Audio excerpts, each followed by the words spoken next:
que nous pouvons réussir cette mobilisation et cette résistance au niveau de Paris. Et après, je vous parlerai moi aussi.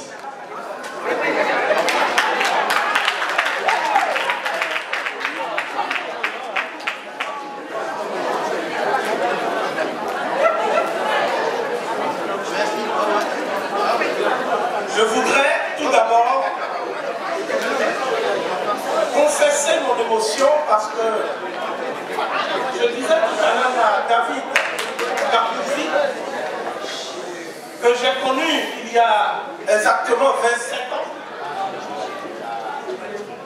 C'était l'époque héroïque des grandes espérances qui accouchaient après de quelques désillusions. Et nous avons retenu une leçon. C'est que c'est à travers les épreuves que l'homme fait la preuve de sa grandeur. Nous avons connu 3 épreuves. La première épreuve, douloureuse, mémorable, ce fut l'assassinat du président Thomas Sankara par un homme qui se présentait comme son frère et qui aujourd'hui est également mêlé dans les autres troubles de l'actualité ivoirienne, au kidnapping du président Gbagbo. Je parle de Blaise Compaoré. Donc la même Afrique peut accoucher d'un résistant et d'un collaborateur. Je dirais le même pays, le même terroir peut présenter le clivage qui mine aujourd'hui la société africaine. Nous avons connu une deuxième épreuve. Cette épreuve, ce fut l'assassinat d'un dirigeant à Grenoble, Maurice Bishop, un grand résistant qui se tournait vers l'Afrique pour penser et façonner un destin pour un petit pays. Mais derrière sa vision, il y avait un grand idéal, celui de l'État fédéral de la Caraïbe, des Caraïbes noires. Et puis nous avons assisté à une troisième épreuve, celle d'Haïti, dont nous avons entendu aujourd'hui un fils qui nous a fait des propositions essentielles. D'Haïti est venu le souffle de la résistance et de l'espérance. Pendant 9 jours, du 14 au 21 août 1791, des Africains, sous la direction de Runga Boukman Douti, ont affirmé qu'ils ne seront plus jamais des esclaves et qu'ils préféraient la liberté. Et ils ont dit, quitte à choisir entre la liberté et la mort, nous voulons la liberté, mais si on nous accule, si on nous propose la servitude, nous préférons donc la mort. De ce pays sont sortis de très grands esprits, dont certains ont même renvoyé à l'Afrique ce don que l'Afrique a fait, ce legs. Parmi eux, je voudrais me souvenir aujourd'hui d'un ténor Sirnak, celui qui a opposé à Gobineau un essai pathétique et bouleversant, essai sur l'égalité des races humaines. Je voudrais penser aujourd'hui à toute cette ouverture qui a été embastillée jusqu'à ce que mort s'en suive par un des plus grands criminels de guerre de tous les temps. Je parle de Bonaparte. Je voudrais penser aujourd'hui à Dessalines, Jean-Jacques Dessalines, le vainqueur de la bataille de Vertières, une de ces fameuses défaites que la France se garde bien d'afficher dans les manuels d'histoire.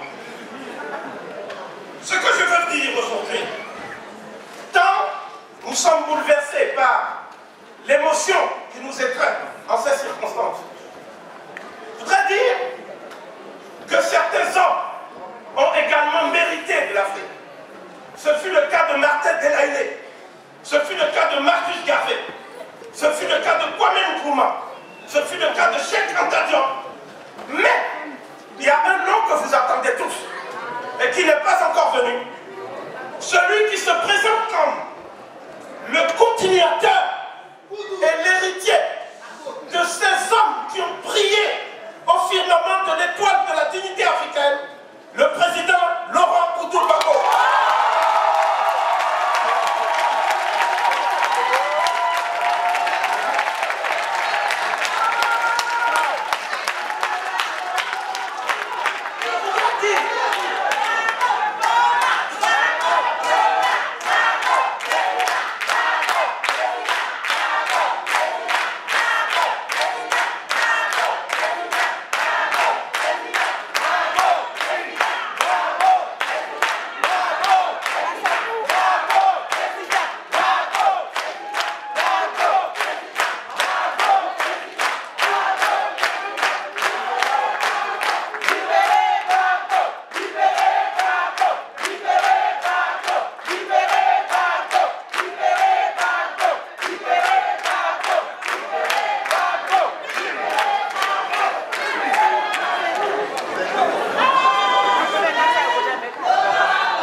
Qu'il avait lorsqu'il était en prise directe avec son peuple, avec lequel il vibrait. Je voulais vous dire que Laurent Gbagbo a réussi du fond de son cachot à Colombo. Il a réussi un miracle que personne n'avait réussi avant lui. C'est rassembler tous les Africains, quelle que soit la nationalité.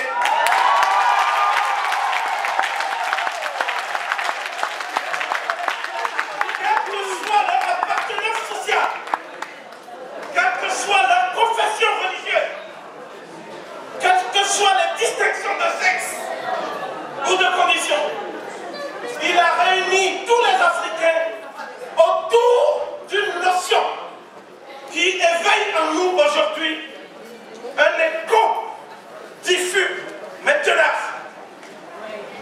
Parce que le 18 juin 1940, un homme qui était quelque part un exilé, certains disent un fugitif, je n'oserais pas. Je parle de Gaulle. A lancé un appel, mais son appel ne s'adressait pas au peuple français. Parce qu'il savait que la France était anéantie. Il y avait quelques bribes de résistance. La résistance du plateau des Glières, la résistance du maquis de Vercors. Mais en fait, il s'adressait à l'Afrique. Parce qu'en ces circonstances, seule l'Afrique pouvait sauver la France. Et un Guyanais, Félix Eboé, est parti partout, à sillonner le Cameroun, tous les pays africains, pour lever un corps expéditionnaire de malheureux qui n'avaient jamais vu la France ni d'Adam ni d'Ève. Il y a eu une conscription militaire forcée. Et ces hommes, auxquels on n'a même pas pris la précaution d'apprendre à tirer, à manier les fusils, sont venus dans un froid polaire, se sont battus sur tous les fronts. Les fronts de l'Est, les fronts de l'Ouest. Et ils ont même ouvert un front en Afrique. C'est le front qu'on appelle le front de Birakem. Car c'est Birakem qui a arraché la France au Christ des nazis. Ce sont des Camerounais, des Daoumés, toute personne que la France a insultée en les appelant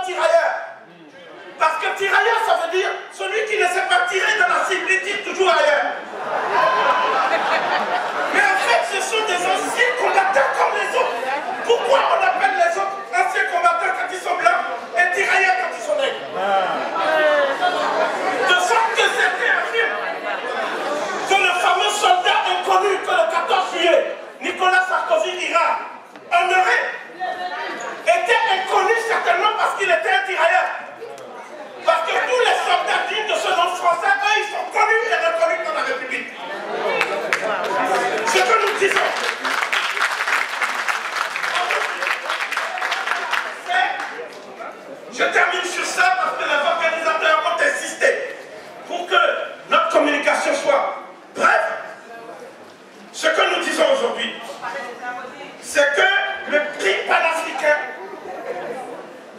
est aujourd'hui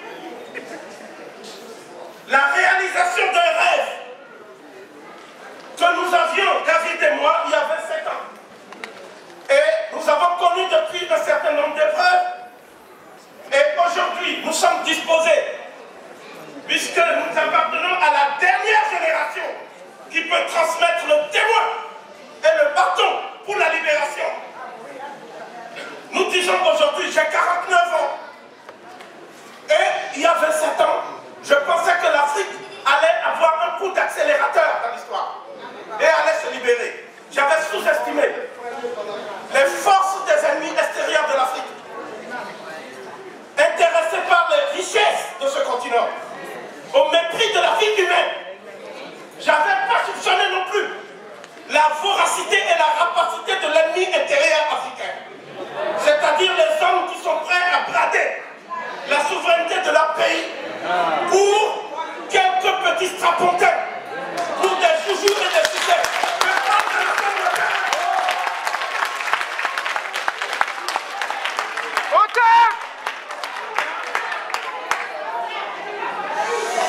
Je terminerai par un clin d'œil à un homme, le professeur Cheikh Anta Diop, qui nous a réconciliés avec nous-mêmes en montrant que le peuple africain, ce n'est pas un agrégat de tribus sans lien, mais c'est le berceau de l'humanité et de la civilisation. Je voudrais que le trip panafricain renoue avec la grande bataille des idées et des idéaux. Je voudrais qu'on perde toutes les batailles, mais pas celle-là. Parce que c'est la bataille des valeurs.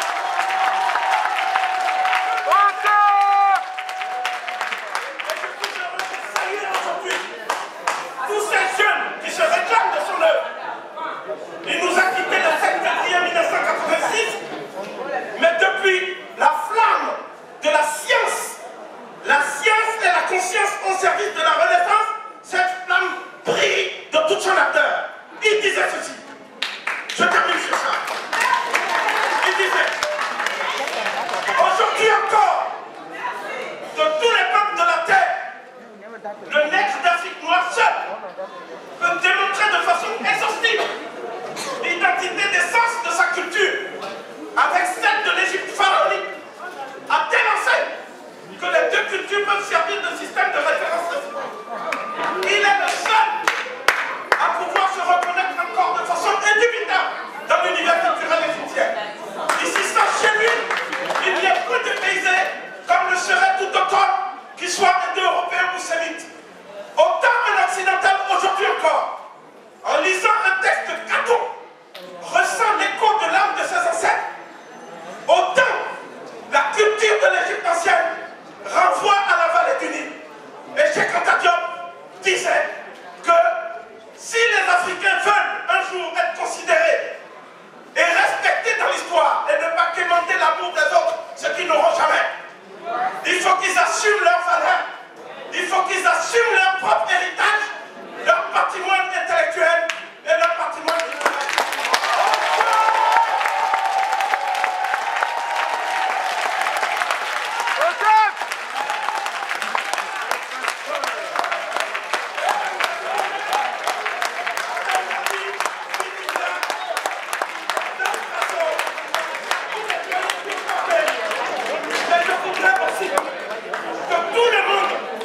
Aujourd'hui se souviennent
attention s'il vous plaît.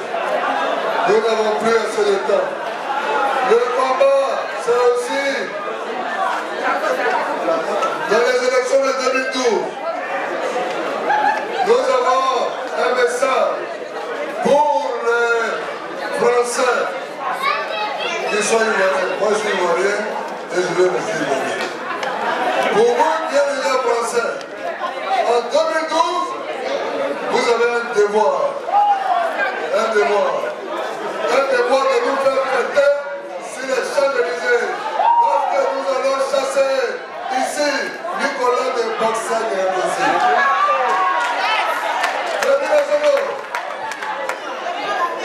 Alors, un petit message. Ouais, les binationaux.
Pour le binational.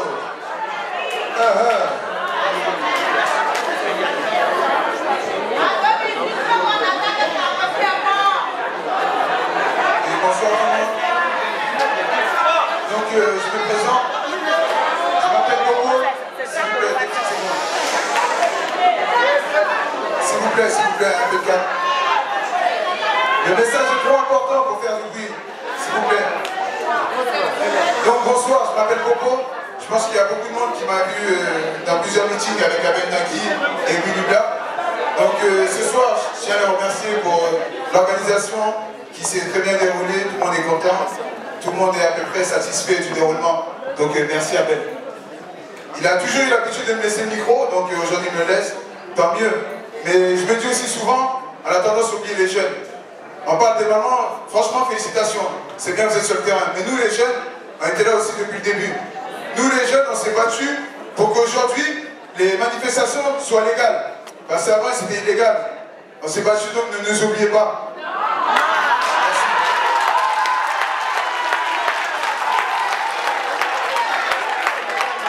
Donc, le mouvement a été créé, Africains les citoyens français.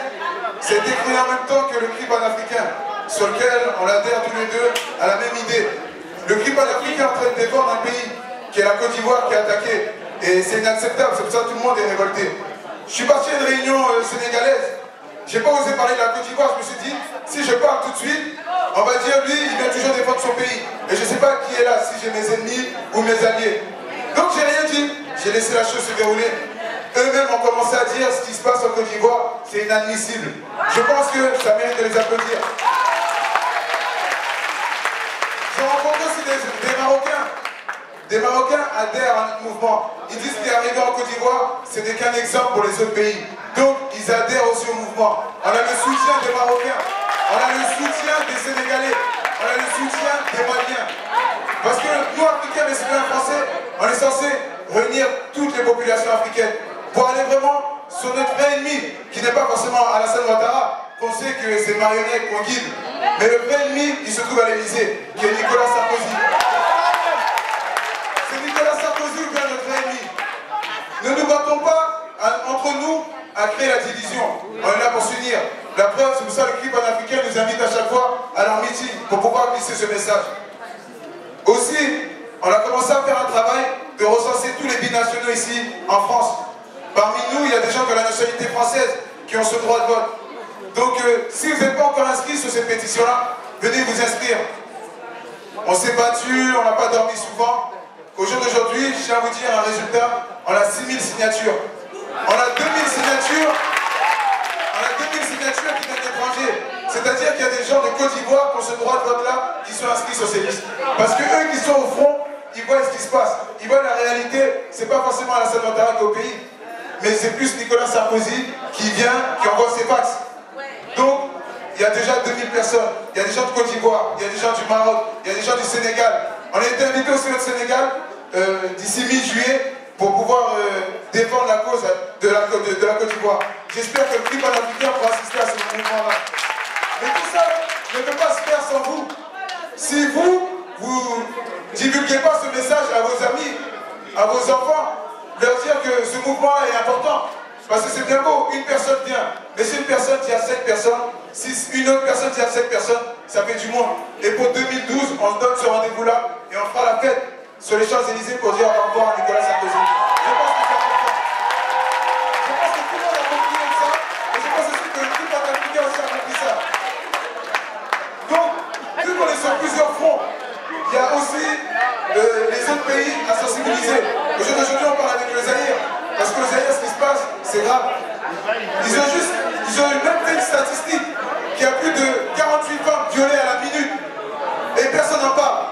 Je pense qu'eux aussi, au Congo, c'est plus au Congo, excusez-moi, que le Zaïre. Mais c'est la même chose, c'est vrai, c'est le Congo. Il y a 48 femmes qui sont violées à la minute. Ils sont aussi dans le même problème que nous, et personne ne dénonce quoi que ce soit. Et nous, Africains, citoyens français, en liaison avec le CRI panafricain, on va dénoncer ça. Parce que c'est important. Les gens ne peuvent pas se faire violer, les gens ne peuvent pas se faire assassiner, les gens ne peuvent pas se faire piller, sauf que nous, les Ivoiriens, on puisse dénoncer ce qui se passe. Et c'est grâce à ça que le CRI panafricain a existé. C'est grâce à ça qu'Africains, citoyens français, on arrive à avancer. Mais on a besoin de vous tous. Donc dès que vous partez de ces salles-là, prévenez vos amis en disant qu'il y a une pétition en ligne. Une pétition qui est faite pour défendre nos intérêts. Qui est faite pour défendre les intérêts de l'Afrique. Parce qu'ils disent qu'on est pauvres. Mais on est pauvres sur quelle statistique? Sur la statistique à eux, mais pas chez nous. Chez nous, un chef du village, il est riche. Pourquoi? Parce qu'il a ses femmes. Pourquoi? Parce qu'il a son bétail. Pourquoi? Parce qu'il a son enclos et tout ça. Et c'est ça qui fait notre richesse. Et pas cette monnaie qui n'a rien à voir. On leur a donné l'or, on leur a donné le pétrole, c'est pour les faire plaisir parce qu'ils n'avaient pas ça chez eux. On leur a dit tenez cadeau, faites, allez distribuer de l'autre côté. Mais avec ça, ils nous pillent. Et là, trop c'est trop. Donc 2012, là, on vous attend tous pour dire au revoir à Nicolas Sarkozy.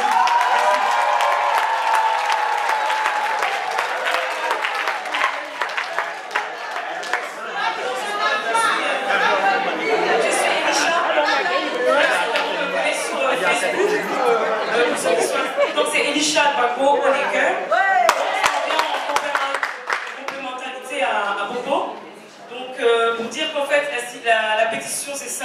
signer. Vous allez sur le site de emci.org. Vous inscrivez, ça peut prendre à peine 2 minutes. Nom, prénom, et puis vous signez. Et vous faites passer l'information à tout le monde afin que les élections qui vont arriver, on puisse mettre ce génocidaire, ce criminel, ce voleur de cacao, ce voleur de pétrole au dehors. Et il faut qu'ils sachent aussi en France que la minorité, qui est soi-disant nous les Noirs, on n'est pas une minorité, mais on est visible, on est majoritaire, on est nombreux. N'est-ce pas, patriotes? Et on va montrer ici que la France, parce que sans l'Afrique, sans la Côte d'Ivoire, sans l'Afrique, la France n'est rien. Donc ici, il faut qu'ils nous respectent. Ici, il faut qu'ils nous entendent. Ici, il faut qu'on s'impose. Donc ensemble, on veut un craint. Merci au football africain. Merci à tous.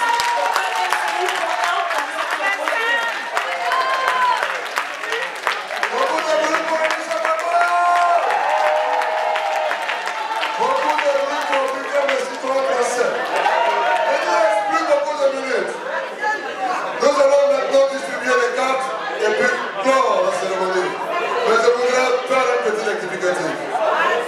Le crime panafricain n'est pas là pour défendre la colonie de la Côte d'Ivoire. Le crime panafricain est là pour prolonger cet élan de solidarité qui s'est créé avec les événements de Côte d'Ivoire. L'Afrique doit fonctionner comme une chaudière. Elle doit consommer l'énergie qu'elle produit. Elle a déjà commencé par produire la solidarité effective et la fraternité vraie. Elle doit pouvoir consommer cette même solidarité, cette même fraternité. Nous allons, après la Côte d'Ivoire, après le président Gbagbo, continuer à produire. Nous ne nous inscrivons pas seulement dans le côté de la Côte d'Ivoire. Ce n'est pas un mouvement ponctuel, c'est un mouvement qui va durer des siècles, comme certains mouvements impérialistes nous pillent, nous tuent depuis des siècles. Nous devons tous en être conscients, ce n'est pas une affaire de Côte d'Ivoire seulement.